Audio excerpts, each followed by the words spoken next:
Hi viewers, welcome to our channel. ఏపీలో YCP ఘోర పరాభవం తర్వాత కొంతమంది వైసీపీ నేతల్లో భయం పుట్టుకొచ్చిందని చెప్పేసి చాలామంది మాట్లాడుకుంటున్నారు. అందులో ముఖ్యంగా వైసీపీకి చెందిన ఇద్దరు ఎంపీలు ఇప్పుడు బీజేపీలోకి షిఫ్ట్ అవ్వబోతున్నారన్న వార్తలు కూడా వినిపిస్తున్నాయి. వాళ్ళపైన ఎందుకు వీళ్ళు బీజేపీలోకి షిఫ్ట్ అవుతున్నారు, అసలు ఎవరు వారు, మరి టీడీపీలోకి వాళ్ళు ఎందుకు షిఫ్ట్ అవ్వలేకపోతున్నారు? సో ఇదే అంశం మీద డిస్కస్ చేయడానికి ప్రజెంట్ మనతో పాటు సీనియర్ జర్నలిస్ట్ జయదేవ్ ఉన్నారు. వారితో డిస్కస్ చేద్దాం. నమస్కారం సార్. నమస్తే సార్, ఇద్దరు వైసీపీ ఎంపీలు, అది కూడా జగన్ గారికి చాలా దగ్గర సంబంధం ఉన్న వాళ్ళే బీజేపీలోకి జంప్ అని చెప్పేసి వార్తలు వస్తున్నాయి సార్.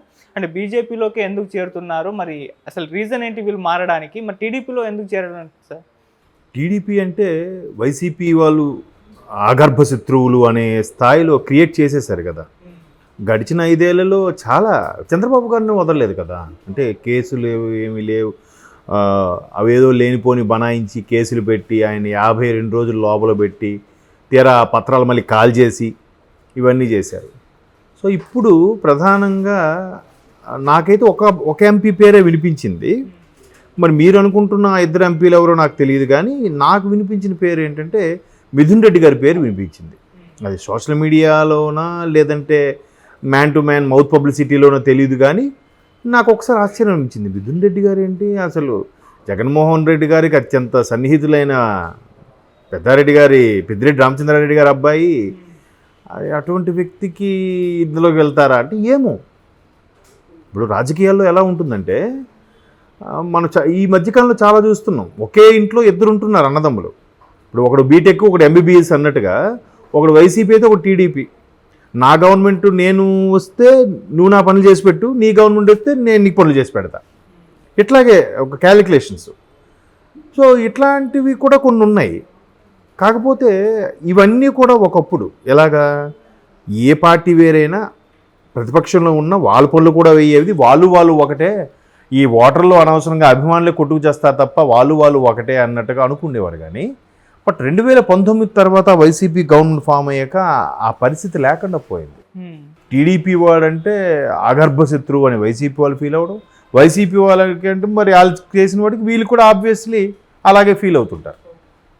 అలా క్రియేట్ చేస్తారు. ఈవెన్ ఎంప్లాయీస్కి సాధారణ కూలీలు కూడా మధ్య వైరంలా క్రియేట్ చేసేసారు. వీళ్ళు ఊరికే జీతాలు తీసుకొని పనిచేయరు, ఇంత జీతాలు మెక్కుతారు, మాకు మాత్రం కష్టం, మాకేదో అన్న పథకాలు ఇస్తుంటే ఆ పథకాలను అడ్డుకుంటున్నారు అన్నట్టుగా కూడా ఒక రకమైన ఇది క్రియేట్ చేస్తారు గడిచిన 5 ఏళ్లలో. సో ఇప్పుడు ఆ పరిస్థితి లేదు కాబట్టి, ఒకటి పనుల కోసమో లేదంటే ఇంట్లో గవర్నమెంట్లో లేకపోతే మనకు వాల్యూ ఉండదు అనే ఉద్దేశమో, లేదంటే అదొక ఫోబియా అండి రాజకీయం అనేది. ఎప్పుడూ ఇంటికి 10 మంది వస్తూ పోతూ అన్న ఆ పని చేసి పెట్టు, ఈ ప్రాజెక్ట్ చేసి పెట్టు, ఆ సంతకం పెట్టిన రిక్వెస్ట్ చేసుకోలేము. ఒక్కసారి ఇంటికి ఎవరు రాలేదనుకోండి ఎలా ఉంటుంది వాళ్ళకి, ఒక్కసారిగా అరే ఏంటి మనం ఎంత దిగజారిపోయిన పరిస్థితి అయిపోయిందా అన్న ఫీలింగ్లోకి వచ్చేస్తారు కదా. సో అలాంటప్పుడు లేదు, మనం ఏదో చేయాలి, ఈ 5 ఏళ్ళు ఎలాగా సరే వెళ్ళిపోదాం.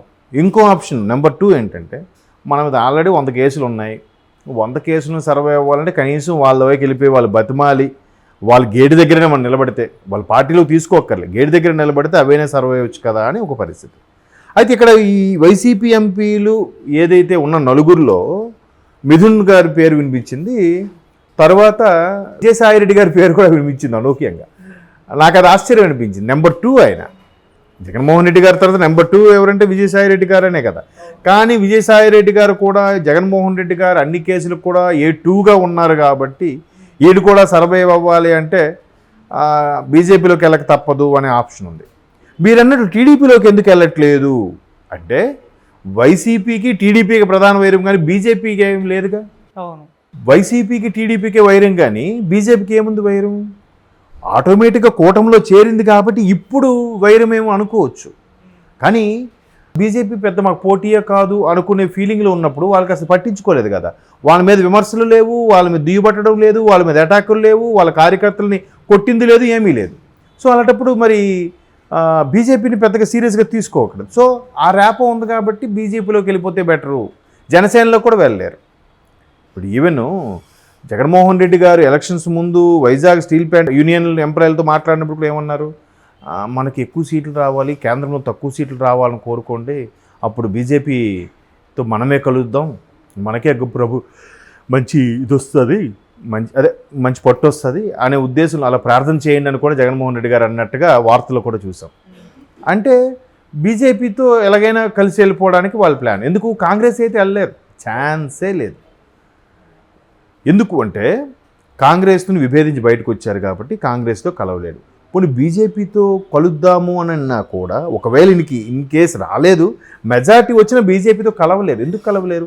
ఆల్రెడీ టీడీపీ జనసేన కూటమిలో ఎన్డీఏ కూటమిలో ఉన్నాయి కాబట్టి ఈ రెండు ఒప్పుకోవు, అంతే కదా, ఒప్పుకోవు. కాబట్టి అది కూడా వాళ్ళ పాచిక పారలేదు. అంటే పారకపోయినా బీజేపీతో ఉన్న సత్సంబంధాల నేపథ్యంలో, బీజేపీతో ఉన్న సన్నిహితంగా ఉన్న నేపథ్యంలో, బీజేపీతో ఎక్కువగా దాడులు కానీ విమర్శలు కానీ చేయలేదు కాబట్టి బీజేపీ మీద, దాని మీదకి వెళ్ళగలరు. టీడీపీలోకి వెళ్ళలేరుగా, ముఖం చెల్లదుగా, ఎలా వెళ్తారు? వెళ్ళినా వాళ్ళు రానివ్వరు. ఎందుకంటే నాయకుల కన్నా కింద స్థాయి కార్యకర్తలు ఎక్కువగా ఇబ్బంది పడ్డారు కాబట్టి వాళ్ళు ముందు యాక్సెప్ట్ చేయరు వీళ్ళు. సో అట్లాగా బీజేపీలోకి వెళ్తారనే వార్తలు వస్తున్నాయి. మేబీ ఇంకొకటి గట్టిగా మాట్లాడుకుంటే రాజకీయాల్లో ఏదైనా సాధ్యమే అవ్వచ్చేమో కదా. విజయసాయి రెడ్డి, అవినాష్ రెడ్డి గారు బీజేపీలోకి వెళ్ళిపోయినా ఆశ్చర్యపోనక్కర్లేదండి, అంతేనా? అవినాష్ రెడ్డి గారు, విజయసాయి రెడ్డి గారు ఎక్కువగా ఎదుర్కొంటున్నారు. బట్ వీళ్ళిద్దరికన్నా ముందు మిథున్ రెడ్డి గారి పేరు వినిపించింది. దీంట్లో ఎలా చూడాలి, ఎలా నమ్మాలన్నది కూడా ఆశ్చర్యంగా అనిపిస్తుంది.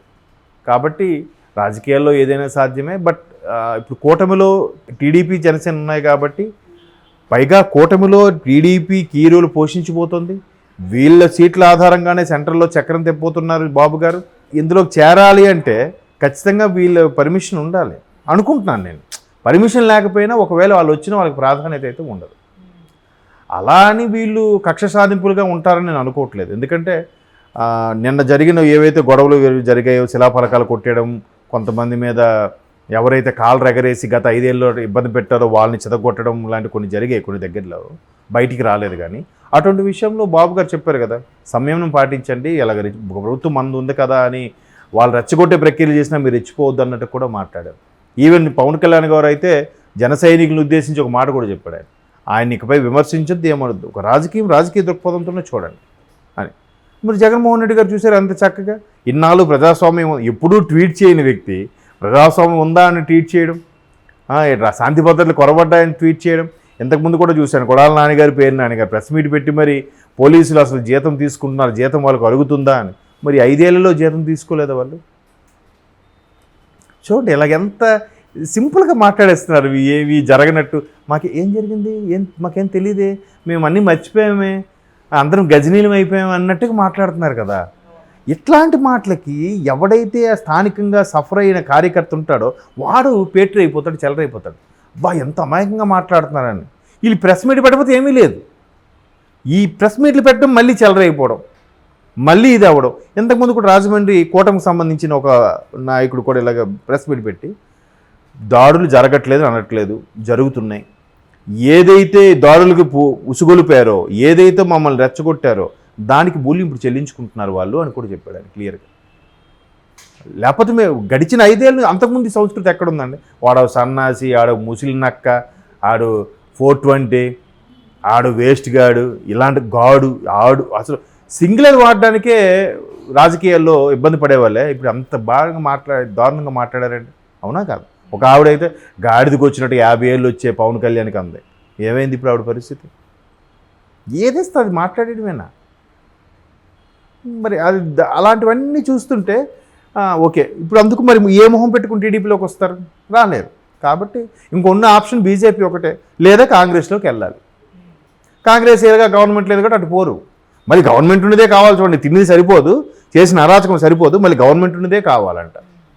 చూద్దాం ఏ సమీకరణలు ఎటు దారి తీస్తాయో, ఎవడు పాచికి పారుతుందో అందరి లెక్కలు సరి చేస్తారు, కంగారు పడద్దు. Okay sir, thank you so much sir.